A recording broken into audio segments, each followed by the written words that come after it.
आशीष मिश्रा को जमानत मिलने से किसानों के घाव एक बार फिर ताजा हो गए हैं। जहां चुनाव में बीजेपी ध्रुवीकरण की पूरी कोशिश कर रही है, लेकिन इसके बावजूद भी भाजपा का पहले चरण में सुपड़ा साफ हो गया है। ऐसे में किसानों के वोट बीजेपी से दूर जा रहे हैं। यहां का किसान आशीष मिश्रा की जमानत से नाराज है और आने वाले चुनाव के चरणों में बीजेपी को भारी नुकसान होगा। हाई कोर्ट के इस फैसले से बड़ा वर्ग बीजेपी से नाराज होता हुआ दिखाई दे रहा है। इससे जनता ही नहीं बल्कि भाजपा के भीतर भी नाराजगी दिख रही है और बीजेपी कार्यकर्ताओं को भी अब समझ में आ गया है कि जब उनके मंत्री का बेटा ही किसानों को रोन दिया है तो अब ऐसे में जनता के सामने जाकर क्या कहेंगे। आशीष मिश्रा को जमानत मिलने पर विपक्ष के नेताओं को भी बीजेपी पर हमला बोलने का मौका मिल गया है। जयंत चौधरी ने सबसे पहले ट्वीट किया, क्या व्यवस्था है, 4 किसानों को रौंदा, 4 महीनों में जमानत। इस फैसले ने भाजपा को घेरने के लिए विरोधियों को बड़ा मौका दे दिया है।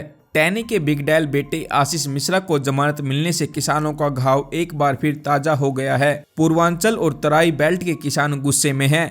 इससे यही लगता है कि बचे हुए चरणों के चुनाव में बीजेपी को भारी नुकसान होगा। आशीष मिश्रा को जमानत मिलने से यह साबित हो गया है कि इस केस की जांच अजय मिश्रा टैनी ने सीधे तौर पर प्रभावित की है, क्योंकि ऐसे मामलों में बेल आसानी से नहीं मिलती।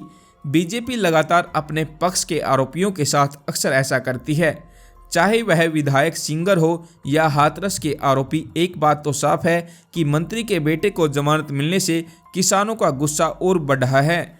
इसका सीधे तौर पर असर बीजेपी के खिलाफ वोटिंग में दिखेगा। आशीष मिश्रा को जमानत मिलने से बीजेपी पक्ष का दबंग चेहरा लोगों के सामने आ चुका है। कुछ दिन पहले ही किसान यूनियन और कई बड़े किसान नेता फिर से सड़क पर आने की बात कर रहे थे। एक बात तो तय है कि अगले चरण के चुनाव में बीजेपी को भारी नुकसान होगा।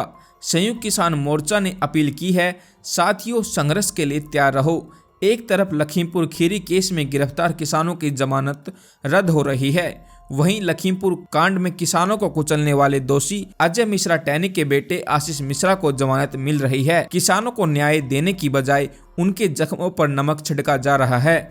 यह भाजपा को सत्ता का अहंकार है।